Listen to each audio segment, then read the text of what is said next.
ఎప్పటికీ life long sales man లాగానే అలానే ఉండిపోతావా? బిజినెస్ అనేది ఒక రోజుకి 40,000 నుంచి 40,000కొచ్చారు. 40,000 నుంచి 4,00,000కెళ్తారు. 4,00,000 నుంచి 40,00,000కెళ్తారు.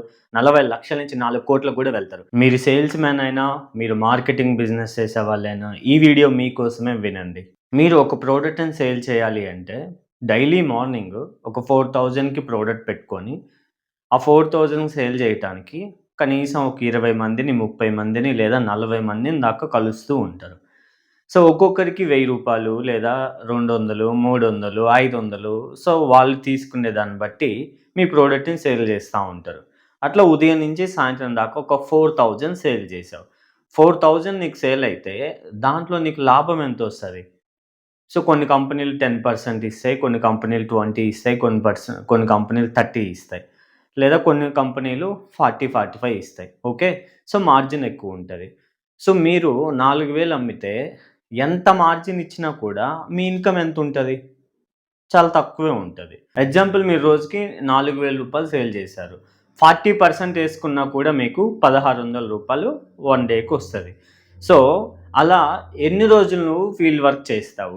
నెలలో ఒక 10 రోజుల నుంచి 15 రోజులు మాత్రమే మీరు ఫీల్డ్ వర్క్ చేస్తారు. రిమైనింగ్ డేస్ చేయరు. ఒకవేళ స్టార్టింగ్ చేసినా వెళ్ళే కొద్దీ అన్ని రోజులు మీరు టైమ్ స్పెండ్ చేయరు. సో, ఇట్లా రిటైలింగ్ చేస్తే నెల మొత్తంలో సమ్ అమౌంట్ ఒక 10,000-20,000, 30,000, 40,000 అలా నువ్వు ఒక్కడివి రోజు ఫీల్డ్ వర్క్ చేస్తే అది నువ్వు సంపాదించగలుగుతావు. సో, నువ్వు నీ బిజినెస్ ఎప్పుడు పెంచుకుంటావు? ఎప్పటికీ లైఫ్ లాంగ్ సేల్స్ మ్యాన్ లాగానే అలానే ఉండిపోతావా?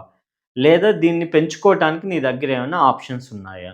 సో, మీరు చేయాల్సిందేంటి అంటే, ఇప్పుడు మీకు తెలుసా మార్కెట్‌లో ఫోన్‌పే వాళ్ళు ఆ యాప్ ఇన్‌స్టాల్ చేసిన తర్వాత, లాగిన్ అయిన తర్వాత మీరు ఎవరికైనా ఈ యాప్‌ని రిఫర్ చేయండి అంటాడు. ఎందుకు వాడు ఆ యాప్‌ని రిఫర్ చేయమని చెప్తున్నాడు? సో, వాళ్ళ ప్రొడక్టు ఫోన్‌పే. సో, ఆ సర్వీస్‌ని వేరే వాళ్ళకి కూడా తెలియచేయాలి అని చెప్పి.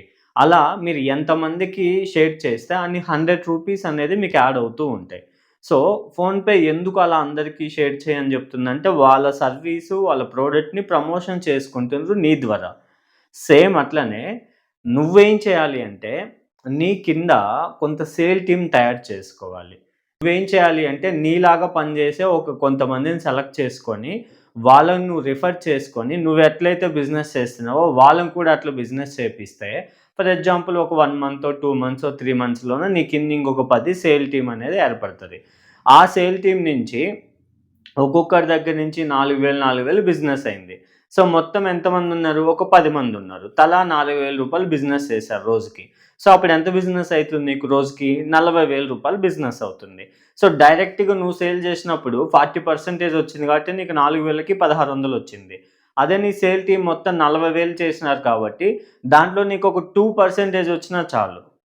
ఓకేనా? ఎందుకంటే నువ్వు చేసిన కష్టం కాదది. నీ సేల్ టీమ్ చేసిన కష్టం. దాంట్లో నీకు 2% వచ్చినా నీకు కొంత అమౌంట్ వస్తూ ఉంటది. సో, అట్లా నీకొక రూ. 800 వస్తాయి 2% వచ్చినా కూడా రోజుకి.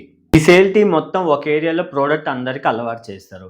సో, అలా అలవాటు చేసిన తర్వాత మీరు రోజు ఇలా తిరిగి చేయలేరు కాబట్టి, ఆ ఏరియాలో ఒక చిన్న షాప్ పెట్టేయండి. ఆ షాప్‌కి ఆ కస్టమర్స్ వచ్చి ప్రొడక్ట్ తీసుకొని వెళ్తూ ఉంటారు.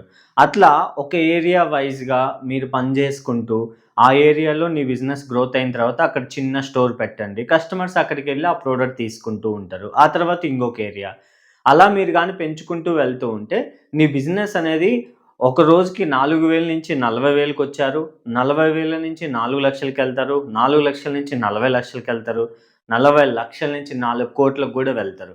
ఏదైనా సరే ఫస్ట్ స్టార్టింగ్‌లోనే మీకు ఇబ్బందుంటది. స్టార్ట్ చేయండి. ఆ తర్వాత నీ ప్రొడక్ట్ సేల్ అనేది పెంచుకుంటూ వెళ్ళొచ్చు. ఒక సేల్ టీమ్ బాగా పనిచేయాలి అంటే, వాళ్ళకి మంచి మార్జిన్స్, మంచి లాభాలుండాలి. వాళ్ళకి మంచి బెనిఫిట్స్ ఉండాలి. అప్పుడు మాత్రం వాళ్ళు చేయగలుగుతారు. సో, ముఖ్యంగా మీరు గమనించుకోవాల్సింది, మీరెవరైతే రిఫర్ చేస్తున్నారో, వాళ్ళు నీలాగా కష్టపడే వాళ్ళైతేనే చేయండి. ఈ ప్రొడక్ట్ సేల్ చేసే వాళ్ళని మాత్రమే మీరు ఎంచుకోవాలి. లేదా ఈ సేల్ టీమ్‌ని పెంచుకుండే వాళ్ళని మాత్రమే మీరు ఎంచుకోవాలి. సో, మనం ఎవరైతే ఈ సేల్ టీమ్‌ని ఎంచుకుంటున్నామో, ఆ సేల్ టీమ్‌ని చాలా మంచిగా సెలెక్ట్ చేసుకోగలిగితే, నీకెప్పుడు బిజినెస్‌లో ఇబ్బందుండదు. ఇన్‌కమ్స్ ఉన్నాయి కదా!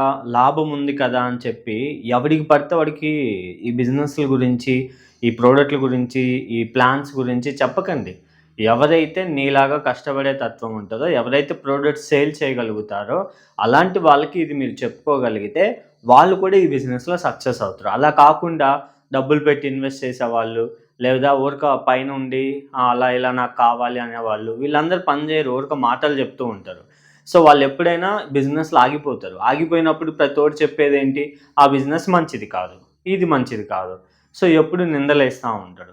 సో, అవన్నీ వాళ్ళకి అనవసరం. సో, పక్కనోడి పైన నెట్టేస్తా ఉంటాడు. సో, అట్లాంటివి కాకుండా మీరు మీ బిజినెస్‌ని పెంచుకోవాలంటే నీలాగా పనిచేసే సేల్ టీమ్ చాలా చాలా ముఖ్యం.